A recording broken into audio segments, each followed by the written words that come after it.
This is News Today. Now, members of the Boko Municipal Assembly in the Upper East region are calling on President John Dramani Mahama to have the ban on motorcycle riding by men in the area reviewed.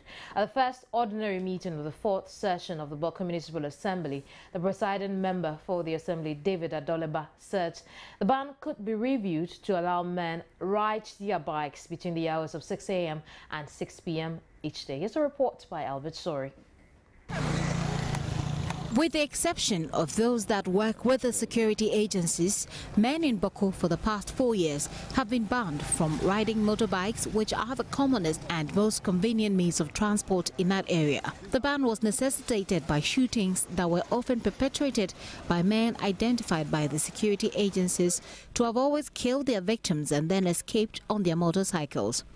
When Defense Minister Mark Woyongo visited the area last week as part of his tour of the Northern Command of the Ghana Armed Forces, he told the people of Boko that the security agencies had advised that the ban be upheld.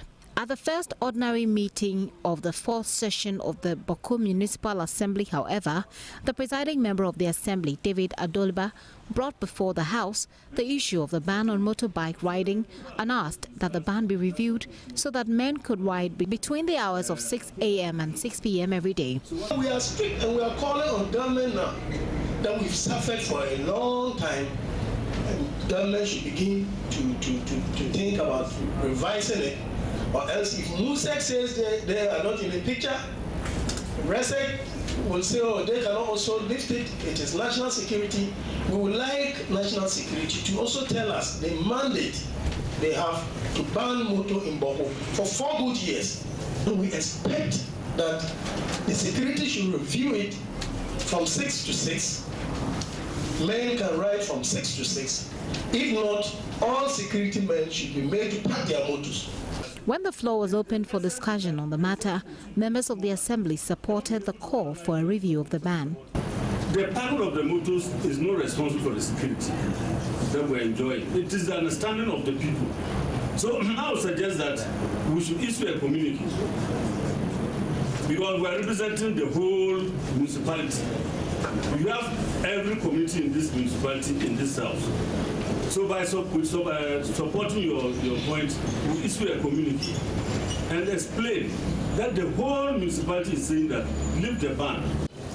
They should reconsider that it is the human psyche that fights. It is not the motors. And also, why should they exempt themselves?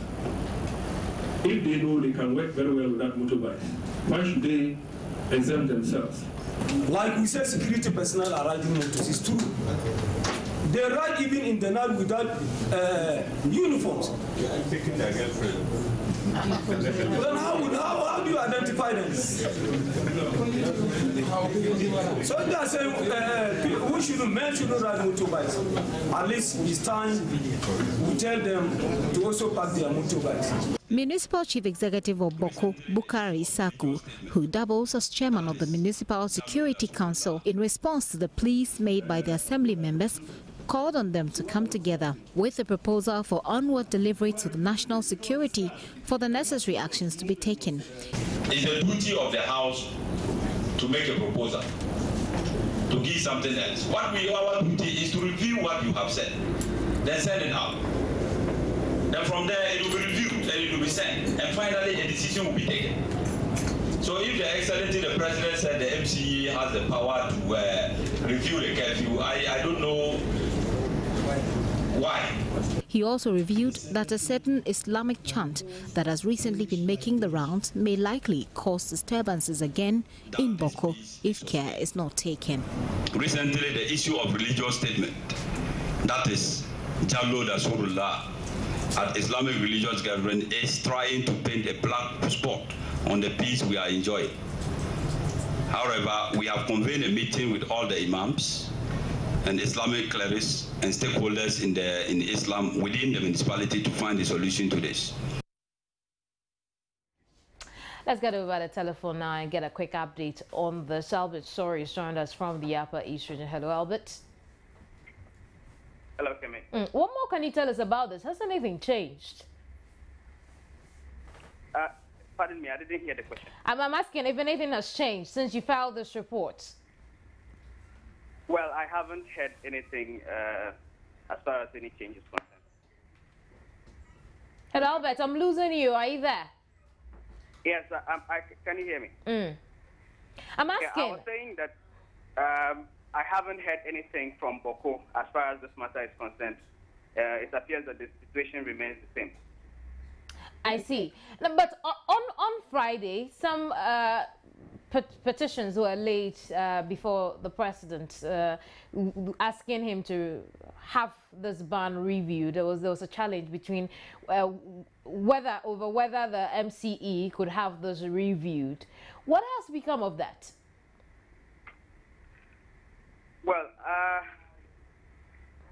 maybe it will have to be after this report is played.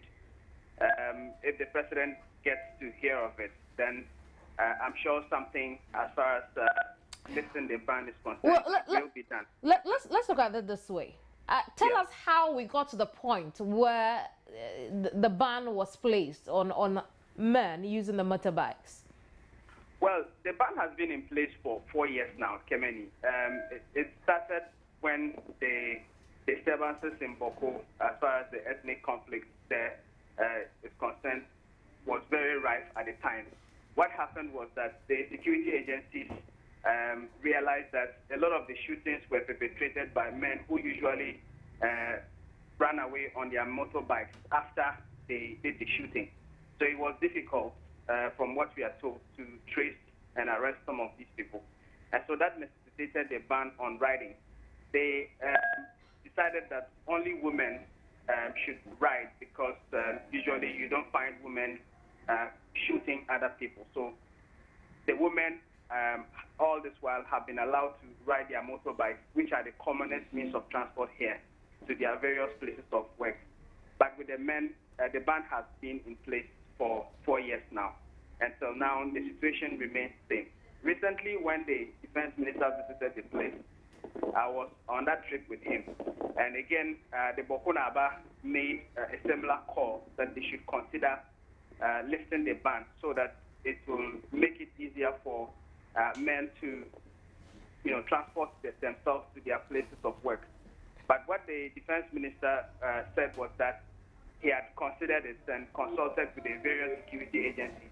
And they had said that for now, it will not be wise for them to lift the ban because very soon we'll be getting into the rainy season. And, in the Upper East region, a lot of people do subsistence farming. You see the farms around their homes. And if you've seen guinea corn and millet, they grow very tall, sometimes covering even the whole house. So what the defense minister said was that if the ban is lifted, the security agencies were advising that people could, as usual, go back to the shooting, and with the aid of the millet and the guinea corn growing so tall, they could easily hide and perpetrate some crimes. So he didn't think it was a good decision at the moment. Notwithstanding, the ban has had a bad effect on, yes. On the lives of the people. Exactly. What is happening is that here you don't find trotro like you would find in Accra and Kumasi. And a lot of people don't have money to buy their own car with which they will drive to their places of work.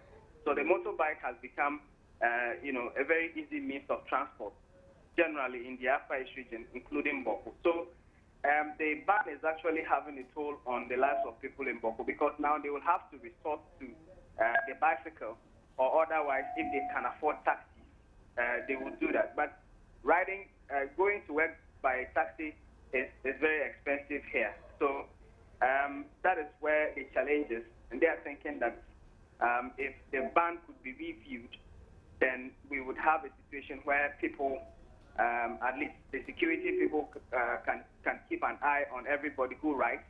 Maybe they could make it in a way that people can ride from a certain time of the day to a certain time in the evening, so that life becomes more easier But you're there with them. Is it such a good time to lift the ban? What are people saying about it?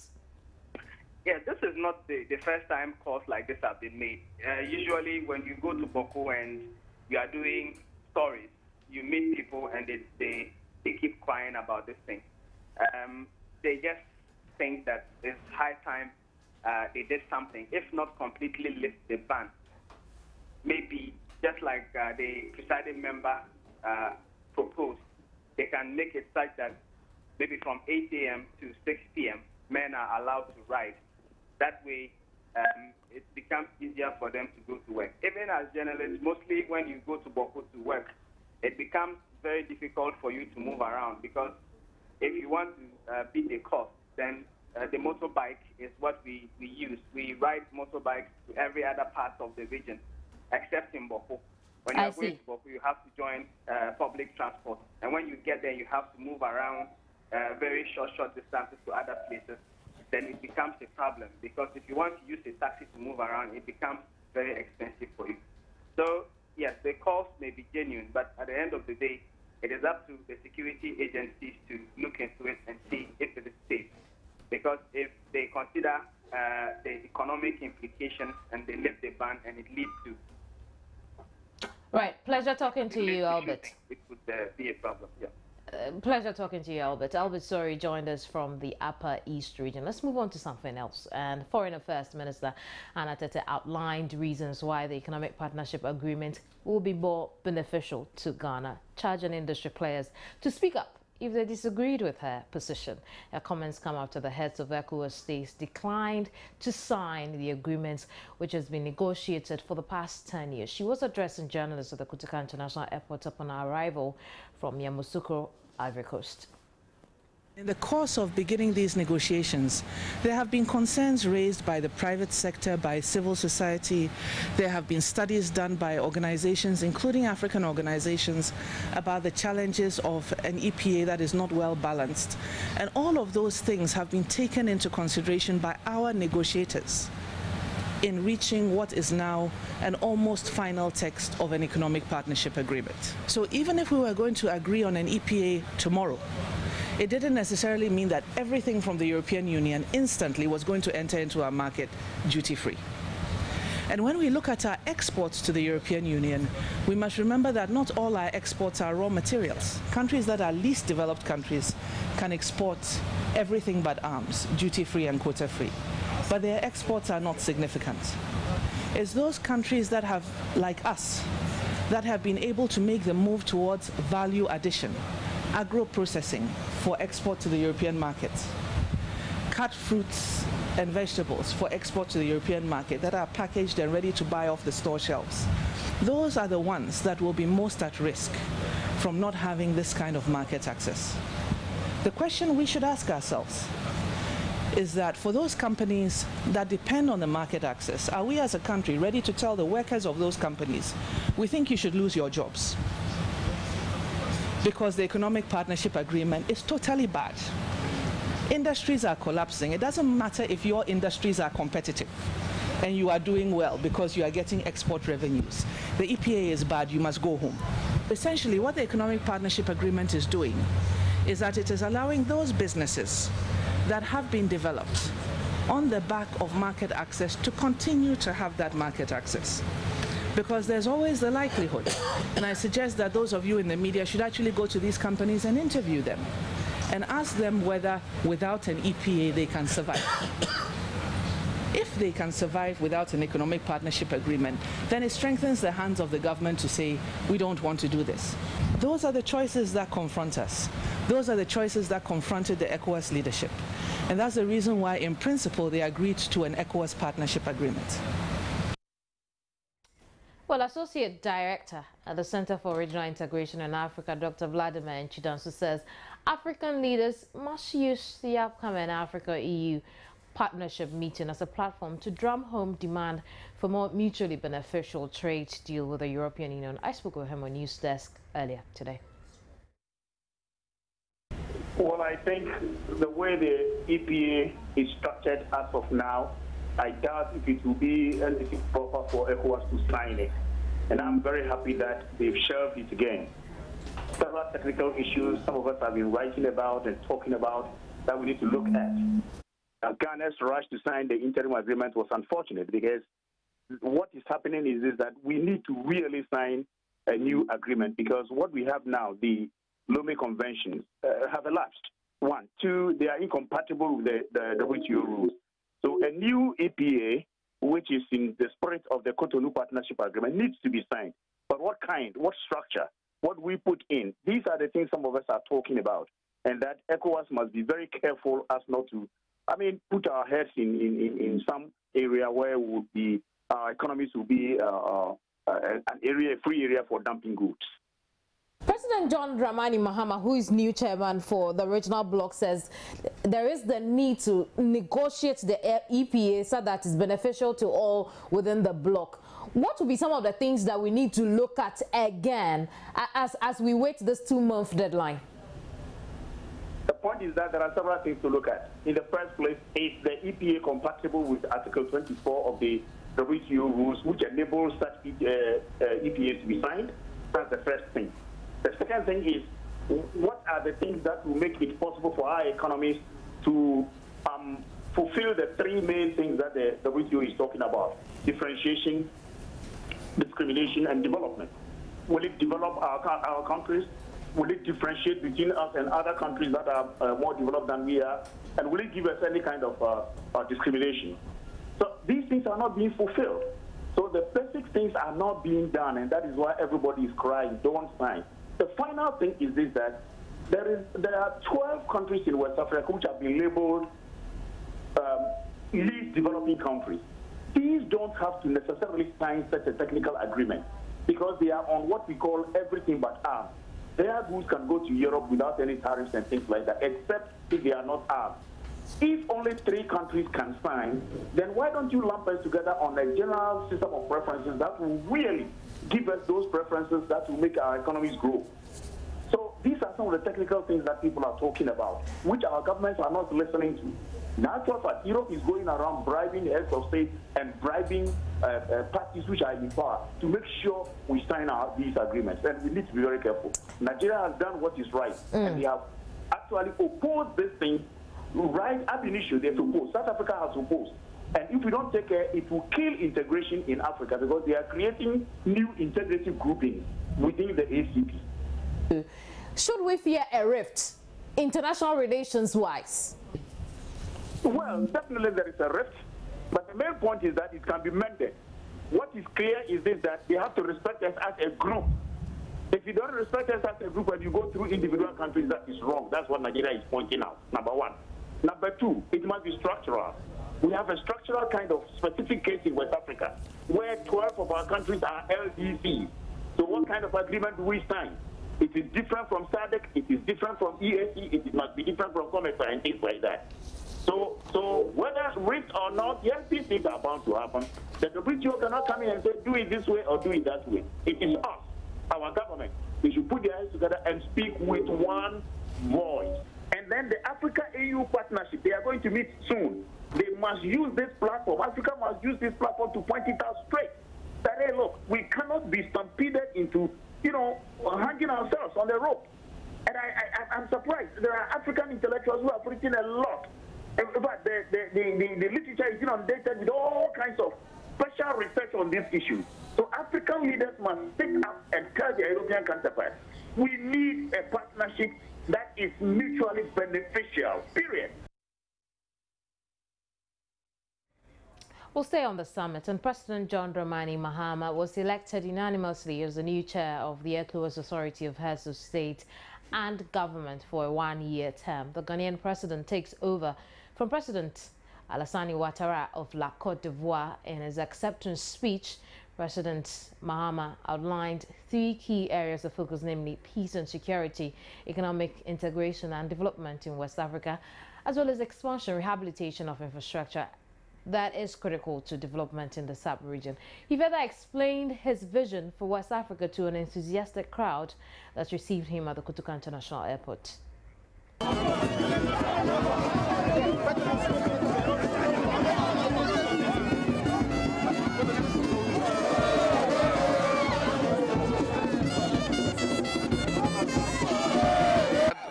honor and privilege as President of the Republic to accept this responsibility on your behalf.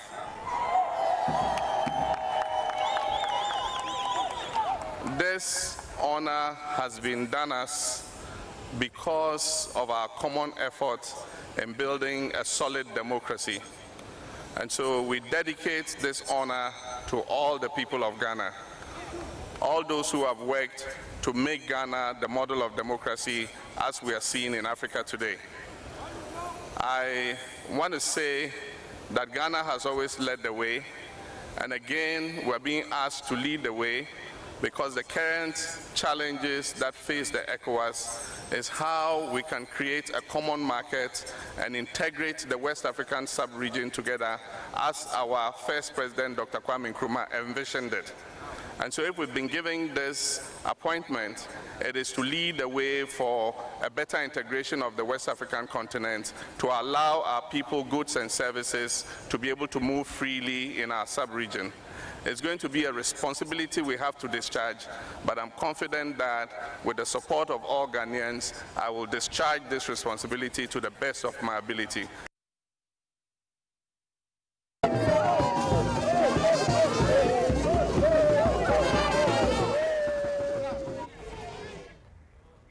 Well, over the next year, President Mahama is expected to tackle security challenges with militant attacks in northeastern Nigeria, the threat of Al-Qaeda in Mali and Niger. I spoke earlier with the Associate Director of the CRIA, Dr. Vladimir Johnson, on how this can be done. Pivoting this in on these three very important issues, so perfect, very, very perfect. And that's how he has to go. I believe that if we have this standby force well established, I think it is copying a little because of some negative. But if we are able to let it be fair, no part of West Africa will burn. That's number one. Number two, we need to speed up integration because it is only integration that takes away all these insecurity issues. If Nigeria, Ghana, Sierra Leone, all these places are interlinked, full of industries, and we are working just like Europe, who will be thinking about taking up arms against a certain government? In any case, there will be supranational institutions that will work for ECOWAS and not Goodluck Jonathan or Mahama or anybody.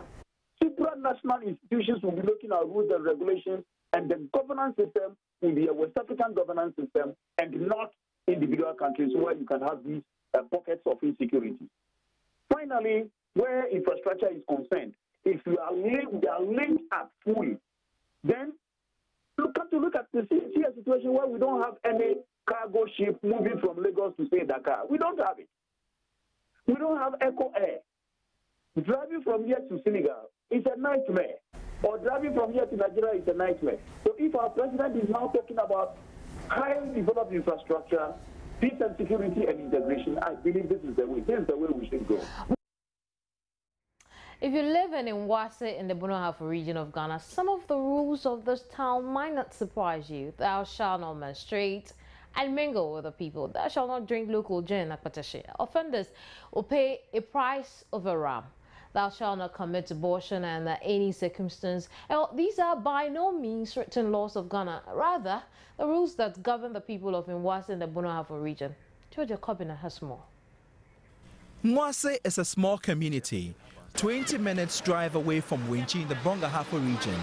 The community has many traditional laws and taboos, which at times are stronger or perhaps overrides the constitution of Ghana. If you have a strong appetite for akpatashi, then Nwase is not the place to visit, because if you're caught drunk on akpatashi, you may not like the consequences. Here, we don't take akpatashi. But if you are a native, if you are not a native, close. If you are not a native of Nwase, you don't taboo.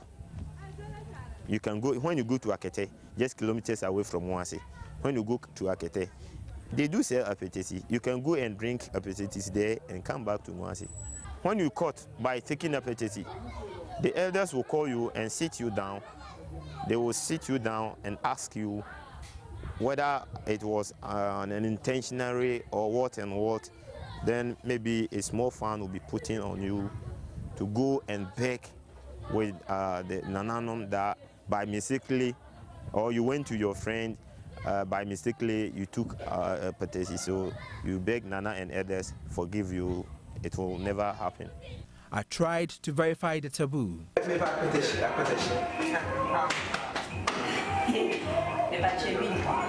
didn't know. So Tom drinks with me. I didn't know that.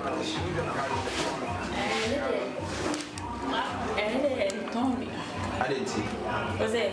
I didn't sound Tom fetish. So if you're someone who has a fetish for a fetish and you really like a fetish, if you're coming to Mwase, you're prepared to drink all your fetish because you're not going to get it here in Mwase. And that's the woman explained to me. They don't sell. And she wouldn't even tell me why they don't sell. Akpatashi has been banned because elders of the community consider the dangers of consuming alcohol of high percentage content. Mwase has a police station, but the community hardly contributes to crime statistics in Ghana. This is because the community has its own ways of punishing criminals. Petty stealing attracts the price of a ram. Hence, receiving a police posting to Mwase is like taking a vacation. If you caught by stealing, maybe you pay for a cow and you couldn't pay, then it is there that they have to send you to police. Sometimes they will fight. One has snatched my boyfriend, yes, and sometimes they will go to a farm and they'll be quarreling, yes. So that's some of the cases we will receive over there. That is not all. You cannot menstruate and mingle with the people in the community. You either have to stay in a small room till you finish menstruating and not cook for your husband.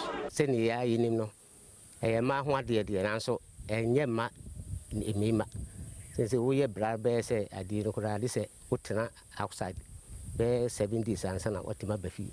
Umfanya dianima kun when you dianima will be any. We had to cry until 7 days and son what befi. Abortion is also not tolerated at all.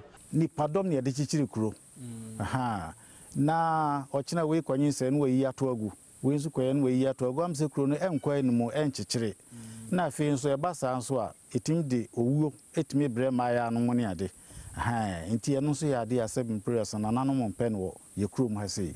We try to find out how women in the community were coping with such laws. In some of the brave bats.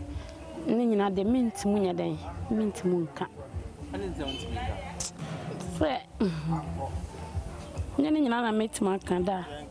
The taboos are repressive and will be in bad taste for human rights activists, but the laws arguably hold the community together. Nwase is holding on to its taboos of old, and nothing will cause them to change their laws. While clinging to old taboos, they also embrace modern telephony and are calling on network operators to build masts in their community so they can connect with the rest of the country and the world. Good morning. Okay. I'll try not to comment on that. I'll return with some more stories. Don't go away.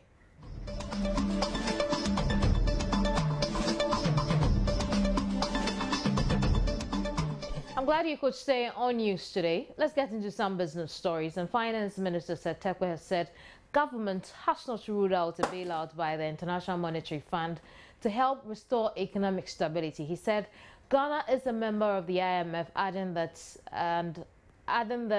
any IMF member that finds itself in difficult times can fall on the resources of the fund. Finance Minister Setekwe noted the IMF still remains a lender of last resort. He was reacting to a statement by former Deputy Governor of the Bank of Ghana, Dr. Mahama Baumia, that an IMF bailout may become necessary by year end if the economic situation does not improve. He told well, I think I'll end it there and then go over to the telephone rather and speak to John Gachi, who is a chartered economist and lecturer at the University of Cape Coast Business School. Thank you very much, John, for joining me on News Today. Thank you too. At what point would a country like us need a bailout from the IMF? Well, we will need such a package if and only if the measures that the finance minister has put in place to arrest the economic challenges we are facing seem not to work. If that happens, then of course, since Ghana is a member of IMF, and if the IMF have the ability to support us to come out of the situation, that would not be a bad idea. But we want to be sure that the policies that he has put in place are actually working. If it's not working, he should be able to tell us. If it's not working, what are the other options? Is it only the IMF option? Does he have only mutually exclusive option, or he has many, many options on the table? I think that is what we should be hearing from him. But the statement that he made is just in consonance with some of the benefits that members of the IMF community can get when they are in dire financial situation.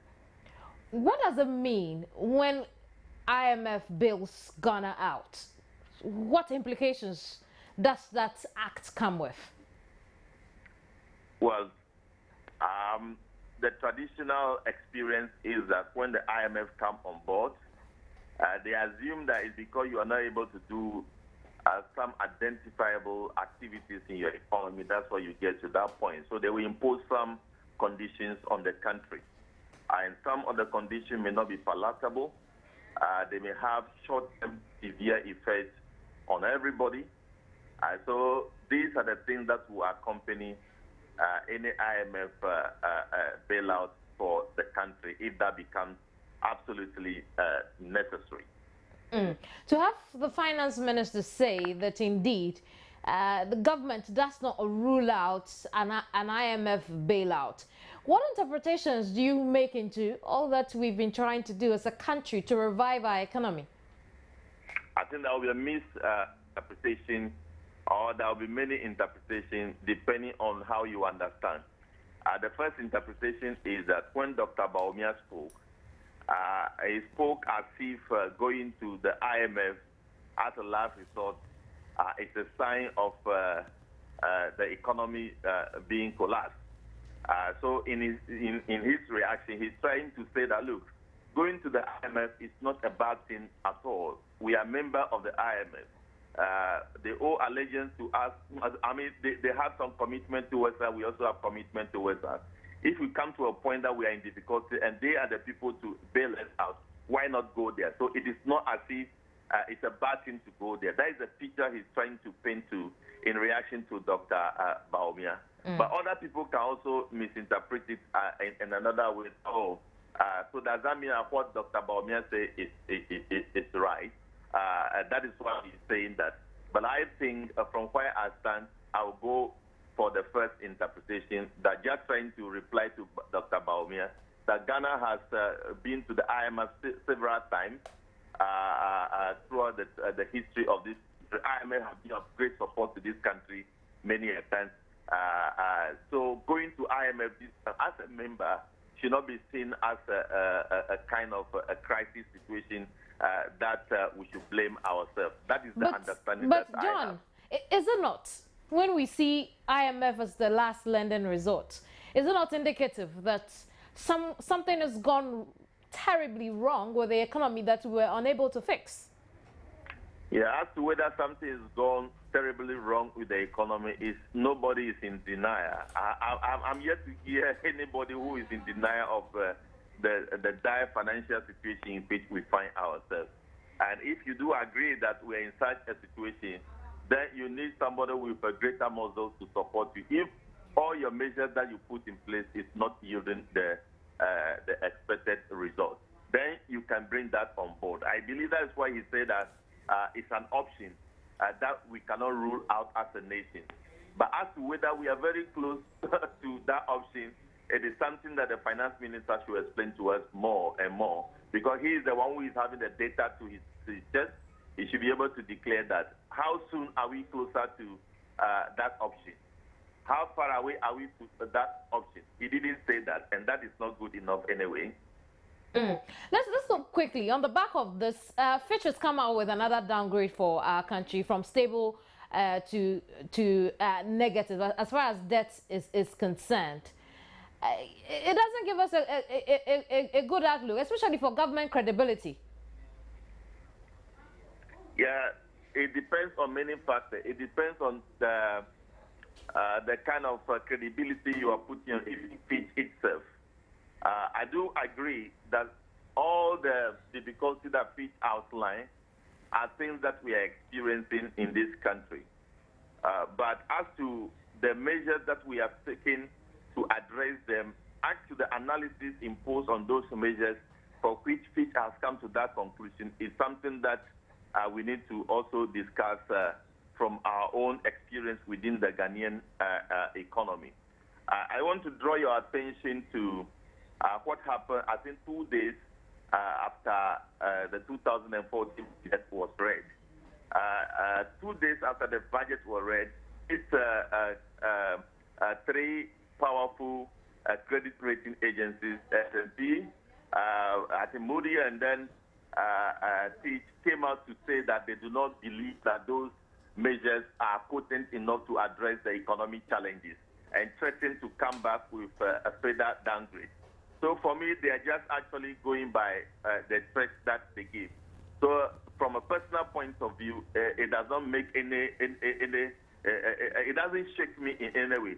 But the point that the financial market responds to what the credit rating agencies say, and they may respond to what the credit rating agencies say. And that is the reason why I don't think that we should treat credit rating agencies like fiscal police officers over your economy. European Union people have realized the difficulties that credit rating agencies are posing to their economy. That is the reason why they have set up regulatory mechanisms to regulate them. And they are abiding by those regulations and do not do that. It is very clear to us that when a credit rating agency is going to rate a country, whatever finding that they have, they need to discuss with the finance minister for them to give a reply before they come. We do not know all these things to the extent that Fitch is giving us a debt sustainability ratio of over 61%, which is not the reality. So there are credibility problems with the Fitch rating itself. But that does not mean that we do not have economic challenges. John, we'll leave it here for now. Thank you very much. Thank you very much. John Gachi is a chartered economist at the University of Cape Coast Business School. Now let's get...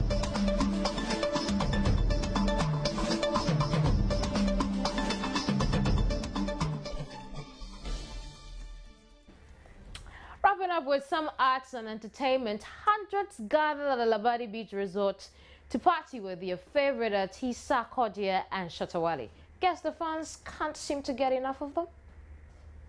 Call them for any show and you're likely to find almost all music lovers in Ghana showing up at the venue. The Night Train Parade Beach Jam at La Beach was no exception. Sarkodie, as usual, got his fans singing along with him whilst he performed some of his hit songs.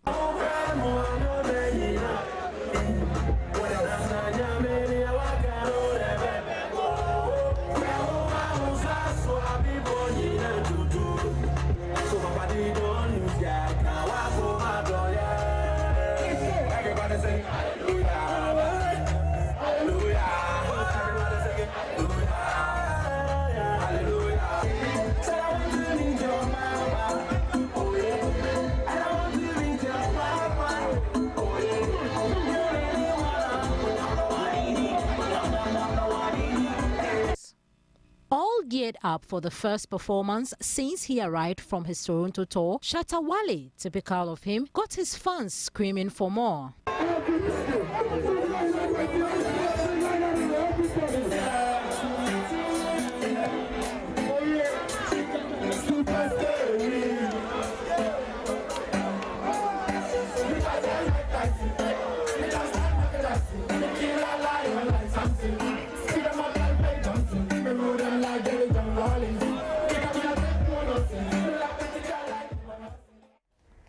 JK, well, let's check out our headlines for today. Associate Director at the Center for Regional Integration in Africa, Dr. Vladimir Johnson, says African leaders must use the upcoming Africa-EU partnership meeting as a platform to drum home demand for a more mutually beneficial trade deal with the European Union. Members of the Boko Municipal Assembly in the Upper East region call for the review, lifting the ban on motorcycle riding by men in the area. Totally grateful for your company. Thank you very much for joining me on News Today. Have a wonderful week. My name is Kemini Nyamane Amano.